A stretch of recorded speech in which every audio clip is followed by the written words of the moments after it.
नमस्कार दोस्तों, स्वागत है आप सभी का मेरे इस यूट्यूब चैनल में। आज की वीडियो के अंदर हम बात करने वाले हैं यहाँ पर जिस प्रकार से आप बात करते हैं किसी समाज में, तो आपकी आवाज किस प्रकार से असर करती है। और आपका अगर मैं बात करूं तो जिस प्रकार से आप कहीं भी अगर स्पीच देते हैं, चाहे कोई समूह या कोई ग्रुप कह सकते हैं, तो वहां पर आपकी आवाज किस प्रकार से असर करती है। मैं यहाँ पर आपको 3 चीजें बताऊंगा जिसमें आपकी आवाज के लिए काफी इंपॉर्टेंट है। अगर अगली बार कहीं भी अगर आप जाते हैं तो उसमें हमको देखना पड़ेगा कि किस हमारी जो आवाज है किस प्रकार से असर कर रही है। कि यहाँ पर मैं एक फॉर्मूले के आधार पर बताऊंगा।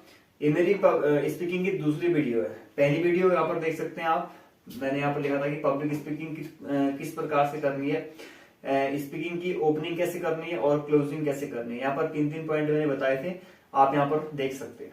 करते हैं और आज की वीडियो के अंदर हम बताने वाले हैं कि आपको किस प्रकार से अपनी आवाज को असरदार बना सकते हैं या फिर अपनी आवाज को पॉपुलर बना सकते हैं। जो आवाज है उसमें किस प्रकार से आप अपना जो है वॉल्यूम अप डाउन या फिर स्लो फास्ट कर सकते हैं। जी हाँ दोस्तों, इसके एक ट्रिक है या फिर एक फॉर्मूला कह सकते हैं इसको, PPT।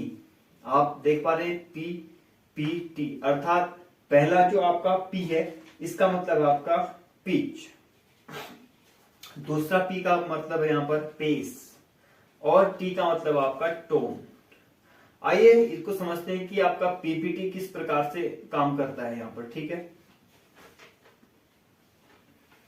चलिए अगर हम यहाँ पर पिच की बात करें, जब आप किसी समाज में बात करते हैं तो आपकी आवाज का भारीपन होना या कह सकते हैं पतलापन होना, कहने का मतलब जो आपकी आवाज है उसमें भारी और पतली, क्या आपकी आवाज भारी है जिस समय आप बात करते हैं, क्या आपकी आवाज पतली है जिस समय आप बात करते हैं, उसको हम सामान्यतः यहाँ पर पिच के नाम से जानते हैं।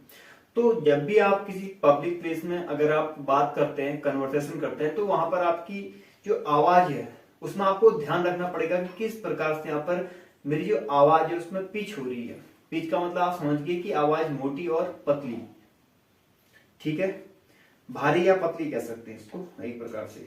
अब बात करते हैं आपका दूसरा पॉइंट आपका आता है यहाँ पर पेस। पेस का मतलब यहाँ पर आपका धीमा या तेज। पेस का मतलब जैसे आपने देखा होगा कि बॉल जैसे क्रिकेट में होता है ना कि काफी पेस से, काफी स्लो पेस से, कुछ इस प्रकार से। तो पेस का मतलब यहाँ पर है कि जब किसी समाज में आप बात करते हैं तो वहां पर जो आपकी आवाज है कि किस प्रकार से काफी फास्ट बोल लें या फिर आप धीमा बोल लें, तो यहाँ पर डिपेंड करता है आपका इस पेस को, डिपेंड करता है इसको। ठीक है, तीसरा पॉइंट आता है आपका टोन।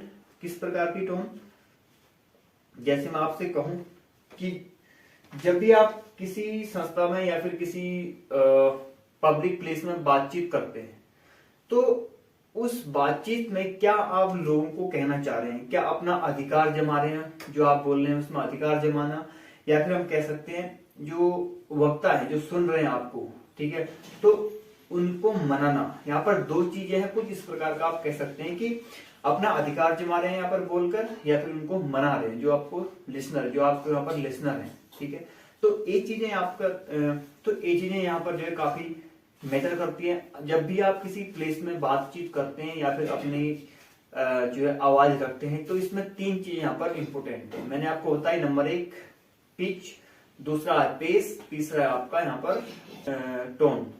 ठीक है, तो ये चीजें थी आज की वीडियो में। अगर वीडियो थोड़ी सी इंफॉर्मेटिव लगी है तो वीडियो को शेयर कीजिएगा। नमस्कार।